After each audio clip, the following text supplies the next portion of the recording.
BBC বাংলার অধিবেশন প্রবাহতে আপনাদের স্বাগত। আজ আপনাদের সাথে লন্ডন স্টুডিও থেকে আছি মানসী বড়ুয়া, আর ঢাকায় আমার সাথে থাকছেন আকবর হোসেন।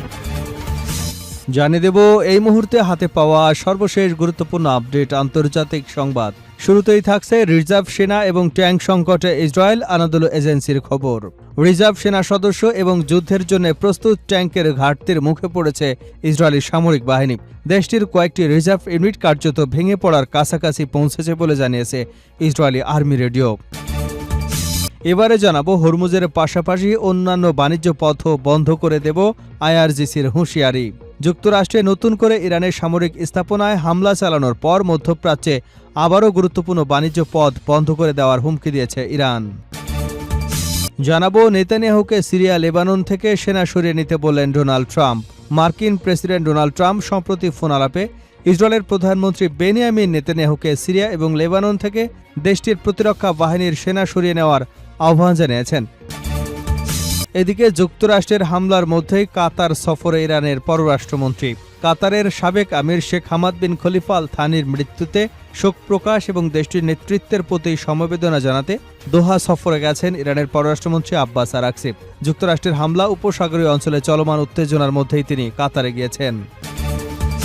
এবারে থাকছে ৪২ বার চুক্তি লঙ্ঘন করেছে যুক্তরাষ্ট্র, জাতিসংঘে অভিযোগ জানালো ইরান। যুক্তরাষ্ট্র যুদ্ধবিরতি চুক্তি পদ্ধতিগতভাবে লঙ্ঘন করেছে বলে জাতিসংঘে আনুষ্ঠানিকভাবে অভিযোগ করেছে ইরান। যুদ্ধবিরতি চুক্তির ৪২টি লঙ্ঘনের বিবরণ দিয়ে চিঠি দিয়েছে ইরান। এর মাধ্যমে নিরাপত্তা পরিষদের কাছে ওয়াশিংটনের বিরুদ্ধে অবিলম্বে কার্যকর এবং সুনির্দিষ্ট ব্যবস্থা নেওয়ারও আহ্বান জানিয়েছে তেহরান।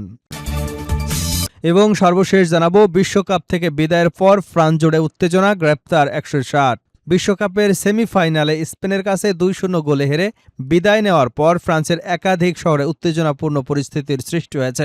ম্যাচ শেষে প্যারিস এবং লিও সহ কয়েকটি এলাকায় সমর্থকদের একাংশের সঙ্গে পুলিশের সংঘর্ষের ঘটনা ঘটে। পরিস্থিতি নিয়ন্ত্রণে আনতে অভিযান চালিয়ে দুই শহর মিলিয়ে অন্তত ১৬০ জনকে গ্রেপ্তার করেছে আইনশৃঙ্খলা রক্ষাকারী বাহিনী। এতক্ষণ শুনছিলেন সংবাদ শিরোনাম, এবার থাকছে বিস্তারিত।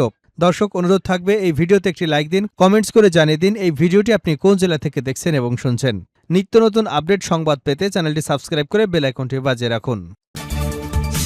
রিজার্ভ সেনা এবং ট্যাঙ্ক সংকটে ইসরায়েল আনাদোলু এজেন্সির খবর।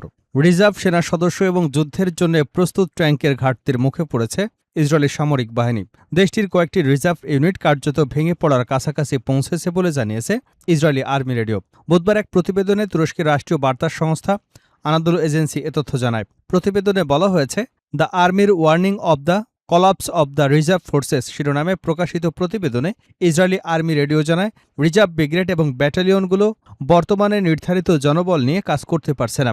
একই সঙ্গে যুদ্ধক্ষেত্রে ব্যবহারের উপযোগী ট্যাঙ্কের সংখ্যাও পর্যাপ্ত নয়। সম্প্রতি লেবাননের একটি গুরুত্বপূর্ণ যুদ্ধক্ষেত্রে একটি রিজার্ভ সাঁজোয়া ব্রিগেড মোতায়েন করা হয়েছিল। তবে কমান্ডার এবং সেনা সদস্যদের বক্তব্যের পরিস্থিতির যে চিত্র উঠে এসেছে তা সামরিক নেতৃত্বের উপস্থাপিত অবস্থার সঙ্গে মিলছে না। আর্মি রেডিওর প্রতিবেদনে বলা হয়, এগুলো পূর্ণাঙ্গ ব্রিগেড নয়, বাস্তবতা হলো এগুলো তা থেকে অনেক দূরে। ইসরায়েলি সম্প্রচার মাধ্যমটির দাবি, দীর্ঘদিনের সংঘর্ষে বিপুল সংখ্যক ট্যাঙ্ক ক্ষতিগ্রস্ত হয়ে ব্যবহারের অনুপযোগী হয়ে পড়েছে। ফলে বর্তমানে সামরিক বাহিনীর কাছে পর্যাপ্ত সংখ্যক যুদ্ধপ্রস্তুত ট্যাঙ্ক নেই। এর প্রভাব পড়ছে রিজার্ভ সাঁজোয়া ইউনিটগুলোর উপরও। প্রয়োজনের তুলনায় কম ট্যাঙ্ক নিয়ে এসব ইউনিটকে কার্যক্রম চালাতে হচ্ছে বলে জানিয়েছে দেশটির আর্মি রেডিও। হরমুজের পাশাপাশি অন্যান্য বাণিজ্য পথও বন্ধ করে দেবে ইরান।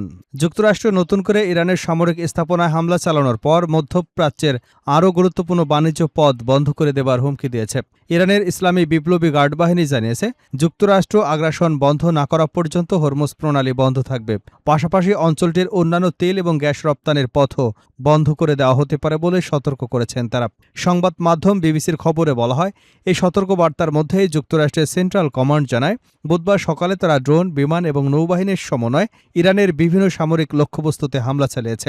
এর আগে রাতভর প্রায় ৭ ঘণ্টা ব্যাপী আরেকটি সামরিক অভিযানও পরিচালনা করে।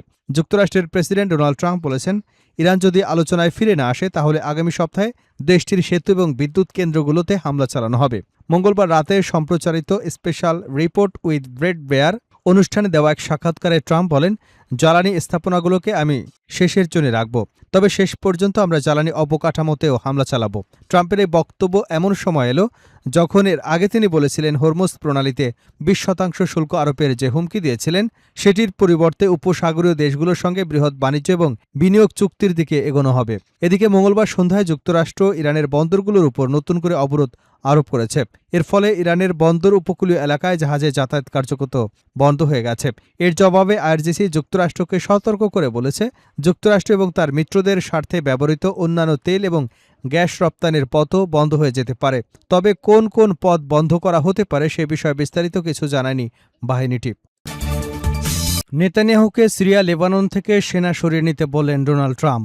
মার্কিন প্রেসিডেন্ট ডোনাল্ড ট্রাম্প সম্প্রতি ফোনালাপে ইসরায়েলের প্রধানমন্ত্রী বেনিয়ামিন নেতানিয়াহুকে সিরিয়া এবং লেবানন থেকে দেশটির প্রতিরক্ষা বাহিনীর সেনা সরিয়ে নেওয়ার আহ্বান জানিয়েছেন। এমনটাই দাবি করেছে মার্কিন সংবাদ মাধ্যম এক্সিওস। মঙ্গলবার প্রকাশিত ওই প্রতিবেদনে যুক্তরাষ্ট্র ইসরায়েলের কয়েকজন কর্মকর্তার বরাত দিয়ে বলা হয়, গত বৃহস্পতিবার ট্রাম্প এবং নেতানিয়াহুর মধ্যে হওয়া ফোনালাপে এ বিষয়টি নিয়ে বিস্তর আলোচনা হয়েছে। এক মার্কিন কর্মকর্তা এক্সিওসকে জানান, ট্রাম্প মনে করেন সিরিয়া ভূখণ্ডে ইসরায়েলি সেনাদের উপস্থিতি উত্তেজনা বাড়াতে পারে এবং নতুন করে সংঘাতের ঝুঁকি তৈরি করতে পারে। প্রতিবেদন অনুযায়ী ট্রাম্প নেতানিয়াহুকে বলেন, তারা সেখানে আপনাদের চায় না, আপনাদের সেনা পুনর্মুতয়ন করা উচিত। তবে এ বিষয়ে ইসরায়েলি প্রতিরক্ষা বাহিনীর একাধিক সূত্র দ্য জেরুজালেম পোস্টকে জানিয়েছে, এক্সিওসের ওই প্রতিবেদন তাদের জন্য বিস্ময়কর। তারা এমন কোনো ফোনালাপের বিষয়ে অবগত নন। আইডিএফ সূত্রগুলোর দাবি, বর্তমানে মাঠ পর্যায়ের পরিস্থিতিতে কোনো পরিবর্তন আসেনি এবং শিগগিরই পরিস্থিতি বদলে যাবার কোনো ইঙ্গিত নেই। এদিকে সাম্প্রতিক এই কূটনৈতিক তৎপরতার মধ্যেই আগামী কয়েকদিনের মধ্যে ওয়াশিংটন সফরের পরিকল্পনা করছে নেতানিয়াহু। তবে হোয়াইট হাউস কিংবা ইসরায়েলের প্রধানমন্ত্রীর কার্যালয় এখনও সম্ভাব্য বৈঠকের বিষয়টি নিশ্চিত করেনি। যুক্তরাষ্ট্রের হামলার মধ্যেই কাতার সফরে ইরানের পররাষ্ট্রমন্ত্রী। কাতারের সাবেক আমির শেখ আহমদ বিন খলিফা আল থানির মৃত্যুতে শোক প্রকাশ এবং দেশটির নেতৃত্বের প্রতি সমবেদনা জানাতে দোহা সফরে গেছেন ইরানের পররাষ্ট্রমন্ত্রী আব্বাস আরাকচি। যুক্তরাষ্ট্রের হামলা উপসাগরীয় অঞ্চলে চলমান উত্তেজনার মধ্যেই তিনি কাতারে গেলেন। বুধবার ইরানের পররাষ্ট্র মন্ত্রণালয়ের বরাতে মেহের নিউজ এজেন্সি জানায়, সফরের মূল উদ্দেশ্য হল কাতারের সাবেক আমিরের মৃত্যুতে আনুষ্ঠানিকভাবে শোক জানানো এবং দেশটির নেতৃত্বের কাছে ইরানের সমবেদনার বার্তা পৌঁছে দেওয়া। এর আগে এক শোক বার্তায় আরাকচি গভীর দুঃখ এবং শোকের সঙ্গে কাতারের সাবেক আমির শেখ হামাদ বিন খলিফা আল থানির মৃত্যুতে সমবেদনা জানান।